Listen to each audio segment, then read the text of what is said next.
Here at Lake Grove Presbyterian Church, we recognize the complexity of this season and are inviting all of us to reflect on our experience of this complicated and uncertain time. Hi, everyone. Welcome to Caring Conversations with Pastor Susan and Pastor Lillian. We're glad that you're here and that you've taken a moment of your day to spend with us. Susan, what have you brought to us as our topic for conversation today? Oh, good morning, dear friend and dear friends. I'm so glad to be gathered together. Um, in my own life and in so many people I am interacting with lately, sense such a profound feeling of like a deluge of things to do or think about, that it almost feels, well, it feels overwhelming. So what I want us to do in our little time together today is actually, I'd love to be able to offer some space. So I was reflecting in a meeting the other day. I was sitting in a chair, but it was such an odd physical sensation because I was sitting in my chair, but I felt almost as if my spirit and my whole self was running in front of me. And it's like, I can actually feel my body, of course, and I'm like, I can feel my feet, they're on the floor, but my heart, everything else, it feels like it's a little in front of me. And that's when I really know, oh, sister, you need to slow down and have some space. Now, I know that there's people in a lot of different situations right now. You and I happen to have school age children. And so, it's back to school and all of the, which is a gift, but it's back to school in a complicated time. All the decisions and the things to be done. Church, same way, kind of trying to start a new rhythm, life in general. And then we know, because as we're talking about this, our guidelines keep changing a little bit with COVID because that's coming. And to put it on top of that, and we've had a really complicated international season as well, right? Which, to be honest, that's always, but deep heartache with earthquakes in Haiti. You can see the devastation there. And then heartbreak and humanitarian crisis in Afghanistan. And you know that each one of us could list about 5 more places at least that we know of. So it's all of these things that are coming to us. I want to be able to just offer us a little bit of space.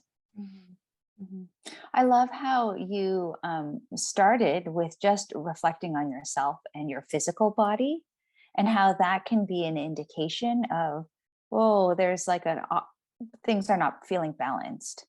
And I know that it's been hard for me to even be attuned with my body.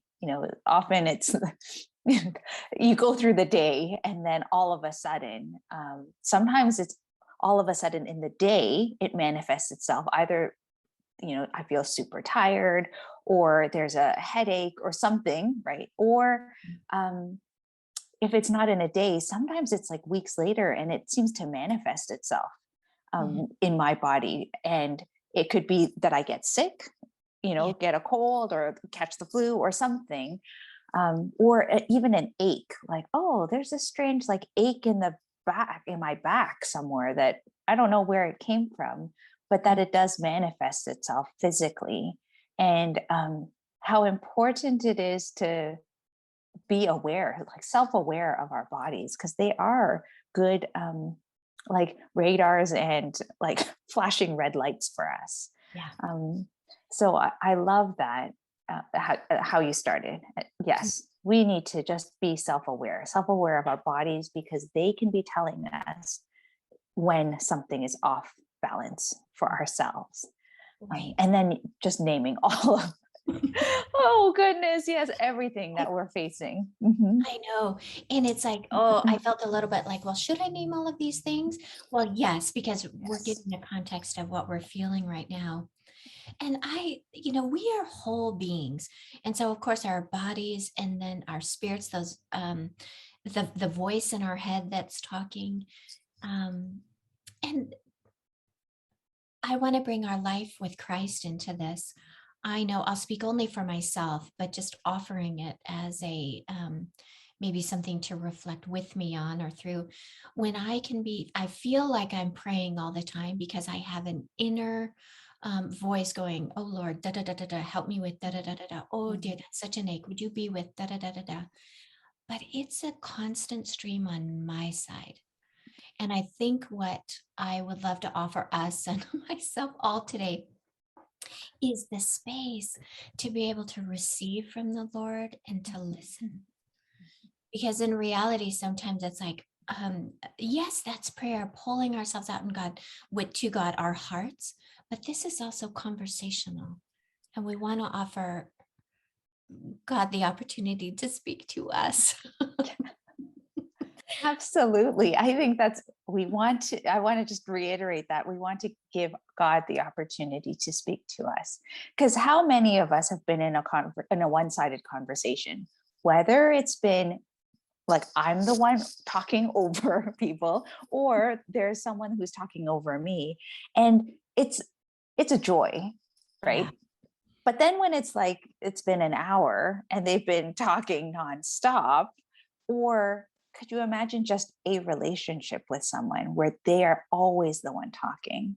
How I don't think God gets exhausted with just talking, but it really does. It's like lopsided. So yes, giving God the opportunity to speak to us. Yes. Right. And even just a little pause to be able to see the glass of water that God is offering, to take it in our hand and drink it. Um, so I thought what we could do this morning, I'd love to lead us through a little exercise using Psalm 19. And it's Psalm 18. And I'm going to kind of just guide us in a little bit of this. And let it be to start, actually let yourself feel how your body feels right now.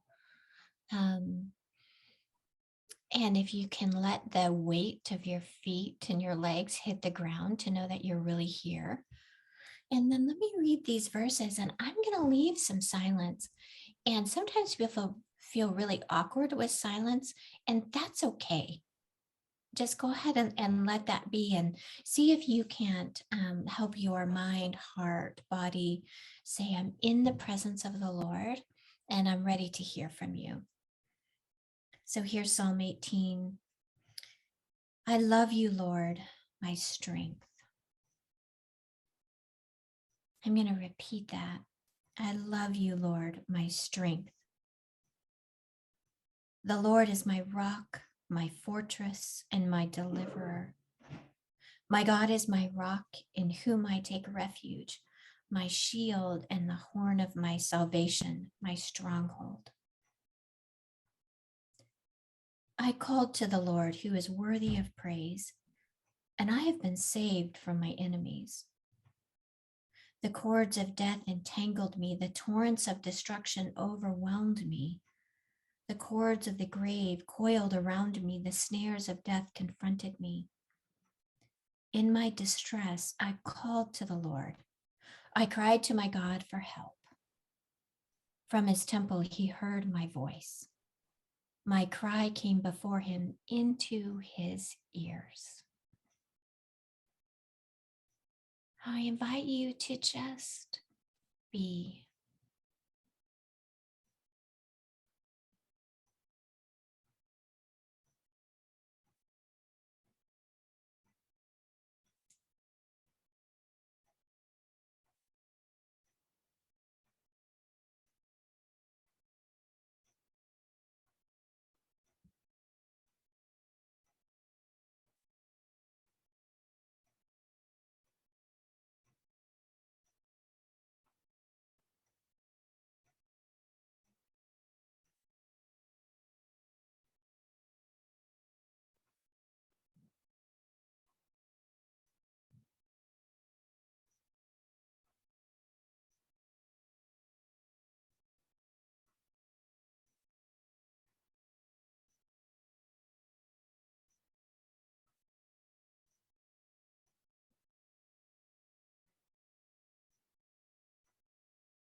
The Lord reached down from on high and took hold of me.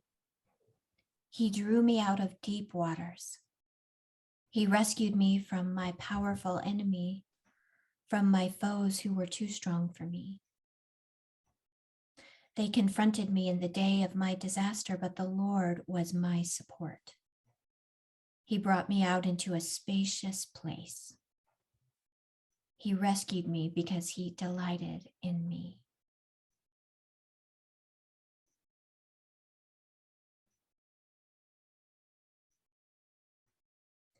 This is the word and the gift of the Lord who loves us. That is what just over 1 minute of space and silence feels like. And I'm hoping that in just that moment of offering some space, you could sense and know indeed that your cry goes into the ear of the Lord and that we allow God to respond, to be near. And to delight in us. Mm-hmm. As that last verse was read, he delights in us. Well, thank you for leading us in that space and for helping us to slow down. I noticed that even with myself, my breathing slowed down, and how that can be a gift too, an immediate gift. Yes. And so I hope that for all of you who have joined us in today, that you have received this opportunity as well as a gift. And maybe and hopefully the gift was so good that it's something that you could incorporate in your day, in your day-to-day practice. Again, thank you, Susan, for bringing that space to us and leading us in this activity. And for all of you, so good to have you at part of our conversation. Until next time, take care.